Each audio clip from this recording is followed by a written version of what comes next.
오늘 함께 은혜 나누실 말씀은 마가복음 4장 21절부터 34절까지 말씀입니다.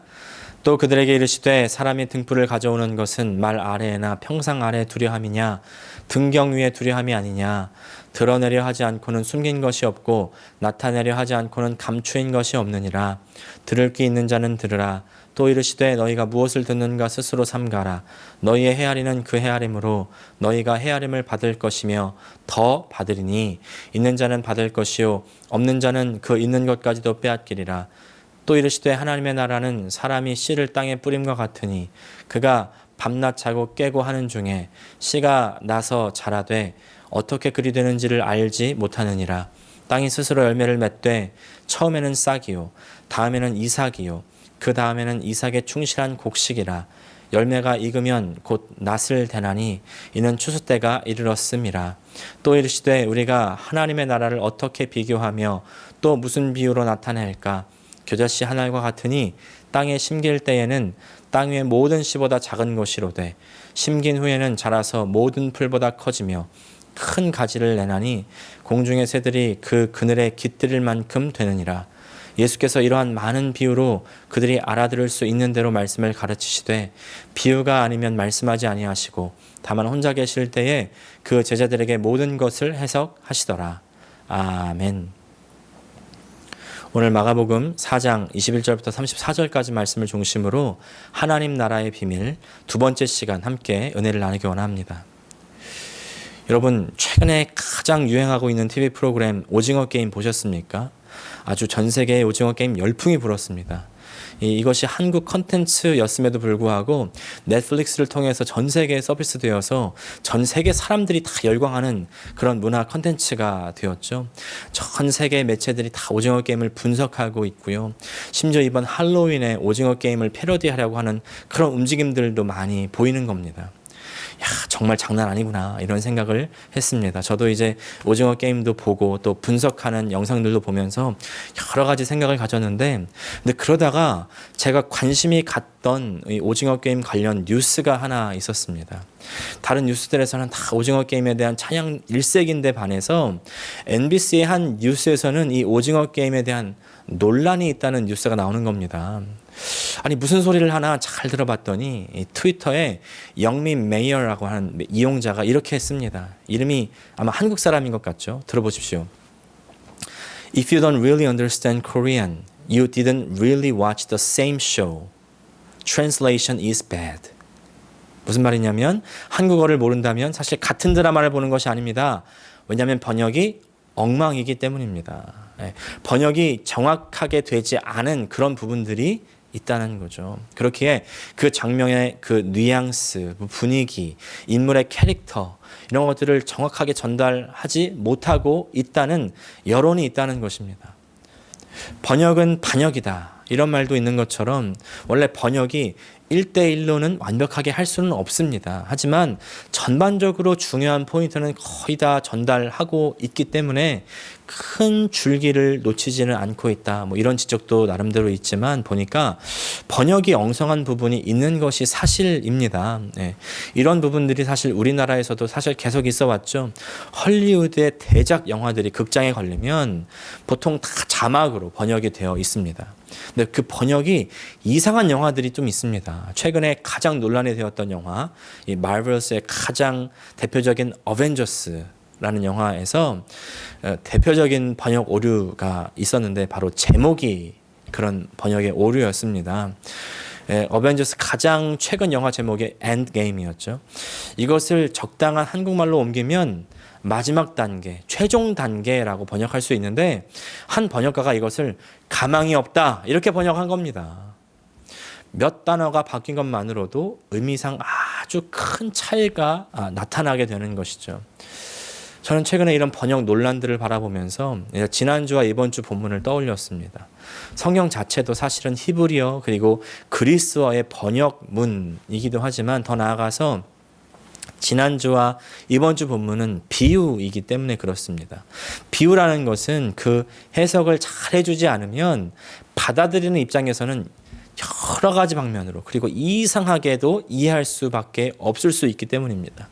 그래서 특별히 오늘의 본문 예수님께서 해석하신 그런 맥락 속에서 그리고 마가복음의 전체 맥락 속에서 이해해야 됩니다. 그러지 않으면 마치 잘못된 번역처럼 그 정확한 뉘앙스, 중요한 메시지를 이해하지 못할 수도 있습니다. 큰 틀에서 벗어날 수 있다는 얘기입니다. 오늘의 본문은요, 지난주에 이어서 계속해서 하나님 나라에 대한 예수님의 비유입니다. 지난주에 하나님 나라의 비유는 이 씨 뿌리는 자의 비유였죠. 우리가 보통 네 가지 종류의 밭이라고 알고 있었던, 하지만 지난주에 말씀드렸던 대로 사실은 열매 맺지 못하는 밭과 열매 맺는 밭, 두 가지 종류였던 것인데, 하나님 나라는 이 씨앗인 하나님 말씀이 뿌려지고 그리고 뿌리를 내리고 자라서 열매를 맺어 만들어지는 그런 곳입니다. 먼저는 저 죽어가는 영혼들에게 하나님 말씀을 뿌려야 되고요. 그리고 똑같은 중요성을 가지고서 나의 영혼에 항상 하나님 말씀을 뿌려야 되죠. 지난주에 시간과 분량상 이제 20절까지를 보았지만 오늘 말씀은요, 지난주 씨 뿌리는 자의 비유에 이어서 이어지는 부분입니다. 그래서 25절까지로 이제 씨 뿌리는 자의 비유가 마무리가 되는 거죠. 그래서 총 오늘의 본문은 크게 세 가지로 나누어지는데, 첫 번째는 21절부터 25절까지의 부분, 이제 씨 뿌리는 자의 비유의 마무리이고요. 그리고 두 번째는 25절부터 29절까지로 땅에 씨를 뿌렸을 때에 이제 아무도 모르게 스스로 자라는 그런 비유. 그리고 마지막 세 번째는 이제 30절부터 34절까지 부분으로 겨자씨의 비유입니다. 이 비유들은요, 모두 다 하나님의 나라에 대한 비유들이고 하나님 나라의 가장 중요한 요소를 이야기하고 있는데, 그것은 바로 하나님 말씀이고 하나님 말씀이 육신이 되어 오신 예수 그리스도를 나타내는 것이죠. 이 비유가 한꺼번에 모여 있어가지고 이게 무슨 말이지 하실 수가 있는데, 차근차근 보면 다 하나의 맥락으로 연결이 되어 있습니다. 하나씩 살펴보면서 은혜를 나누기 원합니다. 첫 번째, 씨 뿌리는 자의 비유입니다. 마무리인데 이제 21절부터 23절까지 말씀 같이 보시겠습니다.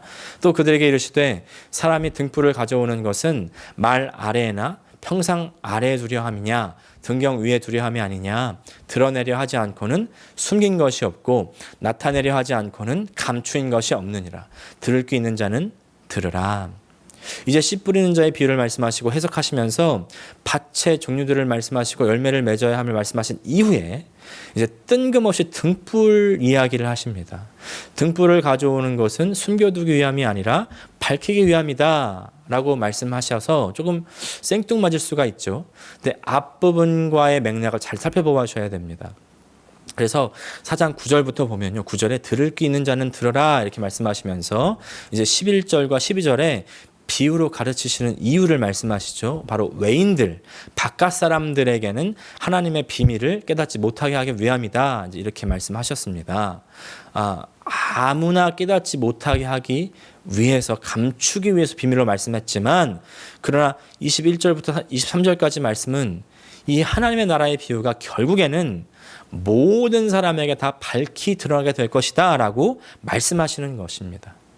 잘 보면요, 이 9절에 들을 귀 있는 자는 들을지어다, 그리고 23절에 들을 귀 있는 자는 들을지어다의 동일한 문장으로 이 씨 뿌리는 자의 비유를 시작하고 끝맺음을 하시죠. 그리고 나서 24절과 25절로 이어지는 것입니다. 24절과 25절을 현대인의 성경으로 읽겠습니다. 예수님은 다시 말씀하셨다. 너희는 내 말을 귀담아 듣고 실천하여라. 그렇게 하면 그만큼 더 많은 것을 얻게 될 것이다. 있는 사람은 더 받을 것이며 없는 사람은 있는 것마저 빼앗길 것이다. 24절과 25절 말씀도 이건 왜 갑자기 툭 튀어나왔지? 할 수가 있지만요, 24절과 25절 말씀은 당부의 말씀입니다. 자, 씨 뿌리는 자의 비유의 말씀을 사람들에게 말씀하시고 그때 당장은 다른 사람들에게 감추셨고 이제 제자들과 예수님과 함께 했던 사람들에게만 그 비유의 뜻을 알려주셨습니다. 나중에 훤히 드러날 것이지만 그때 당시에는 소수의 사람들만 알고 있는 겁니다. 왜 우리가 다른 사람들이 모르는 비밀을 알게 되면 내가 특별한 사람이 된 것 같고 내가 다른 사람보다는 좀 우위에 있는 사람이 된 것 같이 느껴지죠. 제자들이 느꼈을 감정도 비슷했을 것입니다. 예수님께서 다른 사람들에게는 비유를 말씀하셔서 듣긴 들어도 뭔 뜻인지 모르고 그냥 눈만 멀뚱히 깜빡깜빡 뜨면서 듣고 있을 때에 제자들에게는 친히 그 말씀의 뜻을 풀어주시니까 제자들은 나는 특별 대우를 받는구나, 특별한 사람이구나, 나는 쟤네들과는 다르구나, 이렇게 느낄 수 있을 것입니다. 그런 제자들에게 예수님께서 당부의 말씀을 하시는 것이죠. 얘들아, 하나님 나라의 비밀 들어서 알았으니까 너무 좋지. 그런데 듣는 것으로 끝나서는 안 된다. 24절을 원문에 가깝게 번역하면 잘 들어. 너희가 들어서 알고 있는 것으로 또 다른 사람을 판단하게 될 텐데 그 판단으로 너희가 판단을 받을 것이야. 다시 말하면 아까 방금 현대인의 성경을 읽은 것처럼 듣기만 하지 말고 실천하라는 것입니다. 그것이 바로 천국, 하나님 나라의 실제 리얼리티입니다. 하나님 나라는 듣기만 하고 듣고 내가 새로운 것을 깨달아서 재밌고 흥미로운 것에 그쳐버리면, 그래서 열매가 없으면, 삶이 없으면 그러면 빼앗기게 된다는 것입니다. 반대로 삶이 있으면, 열매가 있으면 더 받을 것이라는 것이죠. 그것이 하나님의 약속입니다. 오늘 우리에게 너무나 중요한 포인트입니다. 너무나 많은 말씀들이 난무합니다. 더 좋은 설교 말씀들이 인터넷 상에 아주 많습니다. 그러나 그것들을 아무리 많이 듣고 내가 그것을 깨닫고 좋아해도 내가 그래서 웬만한 목사보다 신학자보다 더 많이 알아서 그렇게 내 지식이 채워져도 내 삶에 실천이 없으면, 열매가 없으면, 삶이 없으면 그 삶은 결국 빼앗겨 버리게 되는 삶, 의미 없는 삶, 비참한 삶으로 마무리가 될 것입니다. 사랑하는 우리 성도 여러분, 하나님의 말씀으로 내 삶 속에 열매를 맺는 삶, 이 땅 위에서 천국의 삶을 살아내시기를 간절히 축복합니다. 이제 그런가 하면 두 번째 비유는요, 땅에 심겨진 씨앗이 스스로 자라나는 비유죠. 26절부터 29절까지 말씀입니다. 또 이르시되 하나님의 나라는 사람이 씨를 땅에 뿌림과 같으니 그가 밤낮 자고 깨고 하는 중에 씨가 나서 자라되 어떻게 그리 되는지를 알지 못하느니라. 땅이 스스로 열매를 맺되 처음에는 싹이요 다음에는 이삭이요 그 다음에는 이삭의 충실한 곡식이라. 열매가 익으면 곧 낫을 대나니 이는 추수 때가 이르렀음이라. 씨앗은 하나님 말씀이죠. 사람이 하나님 말씀을 뿌리는데, 그러나 그 말씀이 자라나는 것은 사람의 힘이나 다른 어떤 힘으로 자라는 것이 아니라 그 씨앗 안에 있는 하나님 말씀 안에 힘이 있어서 스스로 자라나게 되는 것입니다. 예전에 제가 어릴 때 할머니 할아버지들이 이런 말씀 하시는 거 많이 들어봤습니다. 일단 낳기만 해. 그럼 애는 저절로 크게 돼 있어. 저절로 커. 애들은 저절로 큰다는 말이죠. 아마 제가 어릴 때 이 할머니 할아버지 세대들은 아이들을 많이 낳아놓고 이제 일하러 나가시니까 잘 돌보지 못했는데, 시간이 흐르고 보니까 어느새 자랐다고 느꼈기에 아마 그런 말이 나오지 않았을까 생각을 해 보았는데요. 옛날에 그렇게 아이들을 방치했던 것과는 다르게 요새는 사실 애들을 저절로 큰다 그런 말이 무색할 정도로 부모들은 다 자기 자녀들에게 최선의 공을 들여서 키웁니다. 보통 아이들이 집집마다 한두 명밖에 없기 때문에 더 그렇겠죠. 하지만 그렇게 공들여 키운 결과는요, 그때나 지금이나 크게 다르지 않는 것 같습니다. 아이들이 잘 자랐습니다. 예전에는 좀 막 자랐고 이제 지금은 좀 공들여서 자랐는데, 근데 한면으로는요, 너무 부모가 공을 들인 부작용으로 오히려 막 자랄 때와 비교해서는 좀 더 이기적으로 자라는 것 같기도 합니다. 근데 예전에도 자랐고 지금도 자랐다는 것이죠. 부모가 공들여서 육아해야만 애가 자라는 것이 아니고요. 또 부모가 조금 신경을 못 써서 못 자라는 것도 아닙니다. 둘 다 자랍니다. 그 이유는 아이들 안에 자라나게 할 수 있는 생명이 있기 때문이죠. 하나님 말씀도 마찬가지입니다. 하나님 말씀 안에 생명력이 있습니다. 그래서 그 하나님의 말씀을 가지고 우리의 마음밭에 심으면 그 말씀이 어느샌가 스스로 자라 있습니다. 싹을 맺고 줄기가 자라고 이삭을 맺고 열매가 있습니다. 하나님 말씀을 계속 불신자에게 뿌리면요, 당장은 거부하는 것 같고 받아들이지 않는 것 같고 별로 효과가 없는 것 같은데, 그때는 사람마다 다 다르지만 그때가 되면 그 말씀이 그 안에서 살아 움직여서 하나님을 궁금하게 하고 예수님을 믿게 만듭니다. 하나님 말씀의 역사예요. 그 말씀 안에 있는 생명력의 역사입니다. 왜 우리 그런 간증 많이 들어보시잖아요. 예전에 새롭게 하소서에 나왔던 간증인데요. 댄스 가수로도 잘 알려진 이 엄정화 씨가 나와서 하나님을 만나게 된 계기를 말씀합니다. 하루는 자기 강아지와 남산 공원을 함께 산책하는 중에 갑자기 뜬금없이 하나님의 마음속에 막 떠오르더랍니다. 많은 사람들이 주변에서 하나님 찾고 주여 찾으면 그냥 의지 없는 사람들, 참 못난 사람들, 얼마나 못났으면 그렇게 저렇게 신을 의지하나 그랬었는데, 어느 날 갑자기 하나님 생각이 나서 이런저런 대화를 하나님께 툭툭 던져보기도 하고요. 그게 사실은 기도죠. 또 찬양을 들어보기도 하고 설교도 찾아 들어보게 되었다는 겁니다. 여기서 중요한 메시지가 뭘까요? 우리는 주변 사람들에게 항상 하나님에 대한 말씀을 뿌려야 된다는 것입니다. 내가 은혜 받은 것을 말씀하시고 하나님에 대해서 말씀을 나누셔야 돼요. 그러면 그 말씀이 적당한 때에 역사하고 자랍니다. 열매를 맺습니다. 또 그런가 하면요, 또 말씀을 우리 마음속에 심으면 당시에는 그냥 습관적인 것 같고 어떤 때는 억지로 하는 것 같은데, 그런데 그 말씀은 우리 속에 살아 있습니다. 필요한 때 생각이 나서 우리를 지킵니다. 우리의 생명이 됩니다. 이런 경험 많으실 텐데요. 제가 정말 힘들고 어려운 그때 고통 중에 신음하고 괴로워하고 있으면 갑자기 생각나는 성경의 장면, 말씀 혹은 단어, 이미지 같은 것들 있지 않으십니까? 갑자기 십자가가 마음속에 생각난다든지, 그래서 예수님께서 나를 위해서 십자가도 지셨는데 나도 힘내서 버티며 이겨야지. 왜 그렇게 버틸 수가 있습니까?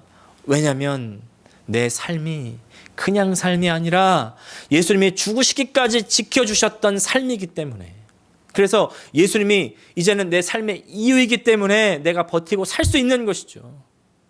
사랑도 그렇습니다. 고통 중에 있는데 갑자기 그래 맞아, 하나님께서 나를 사랑한다고 하셨지, 내가 그 사랑 받았는데, 이러면서 내가 또 하루를 승리할 수가 있습니다.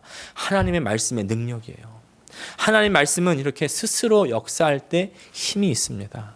근데 이때 사람이 자기의 힘을 보태면요, 오히려 그 힘에 해를 끼치게 될 수가 있습니다.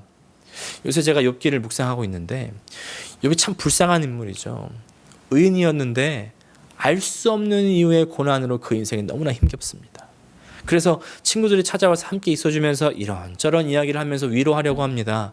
여기까지는 참 좋았죠. 그런데 점점 친구들의 말이 충고로 변합니다.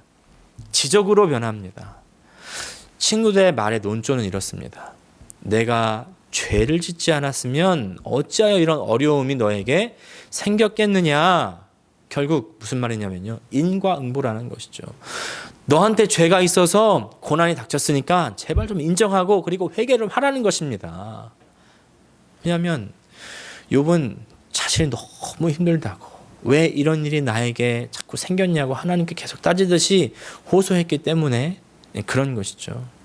그러니까 친구들 중에 한 사람인 이 빌닷이라는 사람은요, 하나님의 공의와 정의가 어떻게 빗나갈 수가 있느냐, 그렇게 따지면서 이제 욥에게 끝내는 하지 말았어야 될 말까지 하게 됩니다. 뭐냐면, 네가 죄가 있으니까 네 열 자녀까지 다 죽게 됐잖아, 너 때문이니까 회개해, 그렇게 말한 겁니다. 여러분, 우리 안에 이런 이 욥의 친구와 같은 그런 상황 없으십니까? 이미 위로는 아니고요, 이것은 충고를 넘어서서 독설이 되고 말았습니다. 이때 빌닷이요, 자기가 한 말이 좀 미안했든지 이렇게 덧붙이는 것이죠. 네가 회개하면, 이렇게 말을 한 다음에, 내가 지금은 보잘것없어도 내 나중은 창대할 것이다. 시작은 미약해도 끝은 창대하리라 라는 말씀이죠. 우리가 왜 개업식에 주로 축복의 말로 하는 그 말이 사실은요, 빌닷이 자신의 독설을 무마시키려고 했던 그런 말이었다는 겁니다. 그래서 사실은 우리가 성경을 인용할 때도 좋은 말이라고 생각된다고 해서 막 써먹지 말고 잘 읽고 그 문맥과 뜻을 살펴보고 말해야 되는 것이죠. 왜 이렇게까지 빌닷이 이 친구인 욥을 향해서 독설을 내뱉게 되었습니까? 왜냐하면 자기가 봤을 때 욥이 하나님께 따지듯한 그런 태도를 취하니까 자기는 하나님을 대변해야 되겠다고, 내가 하나님 편에 서겠다고 하면서 그런 독설을 내뱉게 된 겁니다. 그러나요, 그것은 빌닷의 오해요, 착각입니다. 하나님 편을 드는 것은 좋은데, 근데 상대방을 지적하고 독설을 내뱉는 것이 하나님의 편을 드는 것이 아닙니다. 하나님의 편을 들고 하나님의 입장을 설명하는 것은 그런 식으로 되는 것이 아니에요. 지난번에 이 창끝이라는 말씀 드린 것처럼 오히려 창으로 찔려도 내가 복수하지 않고 감싸고 희생하는 것으로 하나님 편에 서고 하나님 입장을 대변할 수 있는 것입니다. 하나님의 말씀이 직접 어려움에 처한 사람에게 역사할 수 있도록 우리는 마음을 감싸고 기도하는 것이 우리의 최선이라는 것입니다. 내가 설쳐서 이런 말 저런 말 덧붙이면요, 오히려 하나님의 말씀이 오해될 수 있고요, 오히려 하나님으로부터 그 사람이 멀어지게 될 수 있습니다. 마치 아까 말씀드렸던 것처럼 부모가 자기 아이에게 온 힘을 다해서 양육한다고 했는데 오히려 그 부작용으로 막 키운 아이들보다 더 이기적으로 자라나게 되는 것처럼 말입니다. 하나님 말씀이 직접 역사되어야 됩니다. 마지막으로 겨자씨 비유입니다. 30절부터 32절까지 말씀입니다. 또 이르시되 우리가 하나님의 나라를 어떻게 비교하며 또 무슨 비유로 나타낼까?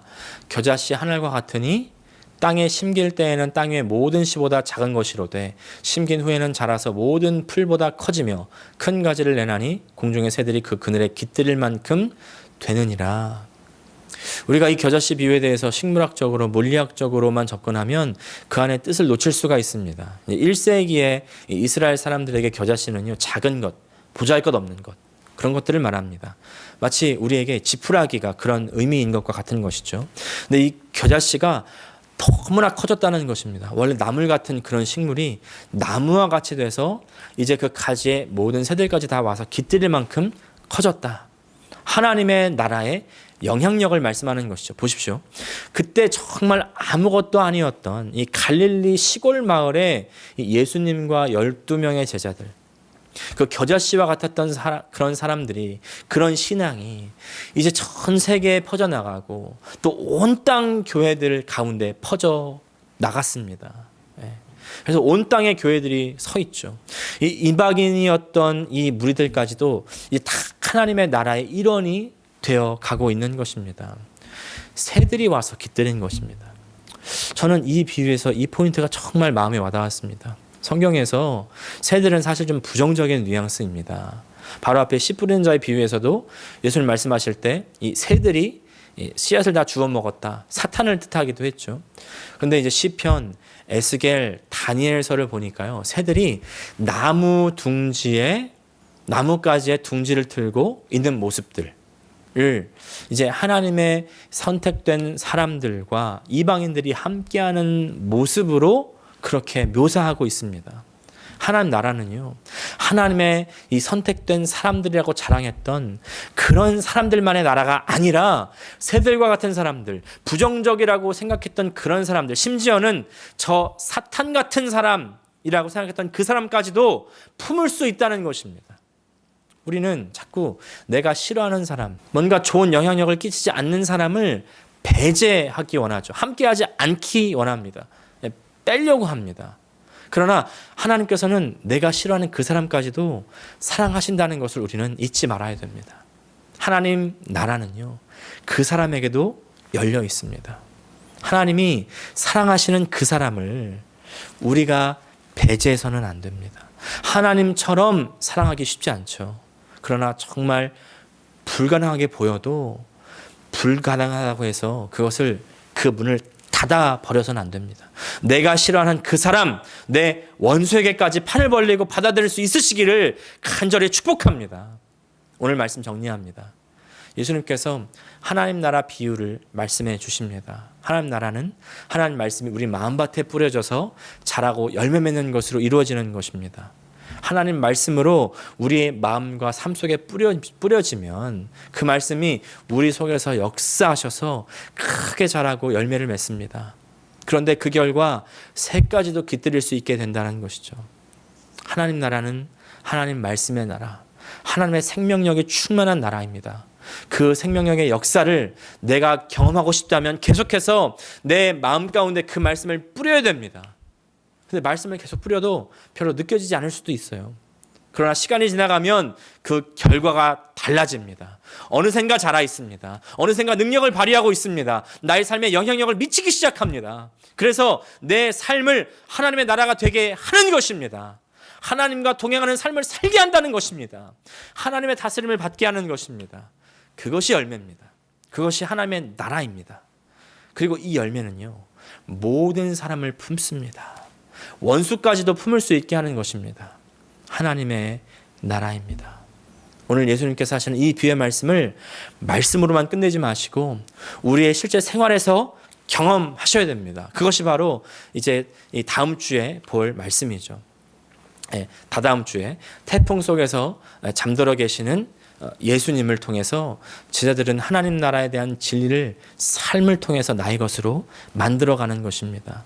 직접 하나님의 나라를 체험해서 하나님 나라에서 살아가는 그 열매를 맺어가는 저 여러분 되시기를 축복합니다. 기도하겠습니다. 하나님 우리 아버지 감사합니다. 오늘 우리에게 하나님 나라를 말씀하시며 감사합니다. 그 하나님 나라는 내 마음속, 내 머릿속에만 있는 것이 아니라 내 삶 속에 있는 것임을 오늘 우리가 되새깁니다. 그 말씀을 직접 내 삶 가운데 경험할 수 있게 하여 주시옵소서. 그 말씀을 살아낼 수 있도록 주님께서 도와주시옵소서. 그러기 위하여 내 마음 가운데 우리 삶의 주변 가운데 계속해서 하나님 말씀을 뿌리게 하시고, 그러면 생명력 있는 그 하나님 말씀이 우리 속에서 자라 열매 맺게 될 때에 내가 싫어하고 내가 배제했던, 내가 미워했던 그 사람까지도 품을 수 있는 그 하나님 나라, 그 하나님 나라를 내가 살아내게 하여 주시옵소서. 예수님의 이름으로 기도합니다. 아멘.